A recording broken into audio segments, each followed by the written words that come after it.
সারাদিন মানুষের বাড়িতে কাজ করে সন্ধ্যার দিকে কলস ভর্তি পানি নিয়ে ক্লান্ত শরীরে বাড়ি ফিরল রাবেয়া বেগম। উঠোন পেরিয়ে ঘরের ভেতরে ঢুকেই ঘরের এক কোণে কলসটা রেখে একটু হাঁপ ছাড়তেই শুকনো গলায় পানি খাওয়ার জন্য রাবেয়া বেগমকে ডাক দিল বিছানায় শুয়ে থাকা করিম মিয়া। রাবেয়া, বলছিলাম যে আমারে এক গ্লাস পানি দিবা, গলাটা কেমন যেন খুসখুস করতেছে। শত কষ্ট হলেও স্বামীর কণ্ঠে সেই অসহায়ত্ব শুনে আর এক মুহূর্ত দেরি করল না রাবেয়া। তৎক্ষণাৎ কলস থেকে গ্লাসে পানি ঢেলে ধীরে ধীরে তার দিকে এগিয়ে গিয়ে পানির গ্লাসটা করিম মিয়ার হাতে দিল। এই যে, এই নাও পানি, আস্তে আস্তে করে পানিটা খাও, কেমন?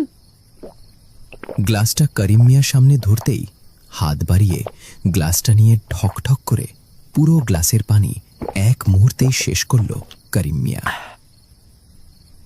এভাবে ঢক ঢক করে পানি খেতে দেখে মনের ভেতরটা কেমন হু হু করে উঠল রাবেয়া বেগমের। ইস, অনেক তেষ্টা পেয়েছিল তাই না গো? কি করবো বলো, কাজের বাড়িতে যে সারা দিন কাজ করতে হয়, কাজের ফাঁকে ফাঁকে তোমাকে যে একবার দেখতে আসবো সে তো দূর, দুদণ্ড বসে থাকতে দেখলেই যেন মাথায় বাজ পড়ে তাদের। হ্যাঁ, কি আর বলবো রে রাবেয়া, সবই আমার কপাল, নইলে কি আর এমন পঙ্গু হয়ে বিছানায় পড়ে থাকতে হয়? আমি যদি এমন পঙ্গু না হতাম তাইলে তাইলে তোমারও এমন কষ্ট করতে হতো না। সত্যি তো, করিম মিয়া যতদিন সুস্থ ছিল ততদিন এক মুহূর্তের জন্য অন্যের বাড়িতে কাজ করতে যেতে হয়নি রাবেয়া বেগমকে।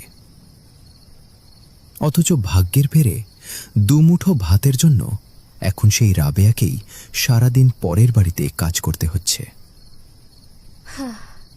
এইসব বলো না গো, আল্লাহ যা করেন বান্দার ভালোর জন্যই করেন, এতে আমাদেরও নিশ্চয়ই কিছু না কিছু ভালো নিহিত রয়েছে। তোমাকে এসব নিয়ে ভাবতে হবে না, বুঝেছ?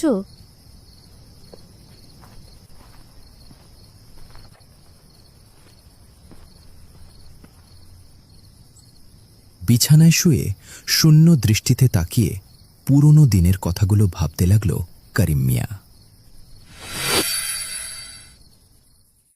কয়েক মাস আগের কথা, তখনও এমন অসহায় অবস্থায় পড়তে হয়নি করিম মিয়াকে। কারণ রাতের বেলা গ্রামের স্কুলের পাশের দোকানগুলোতে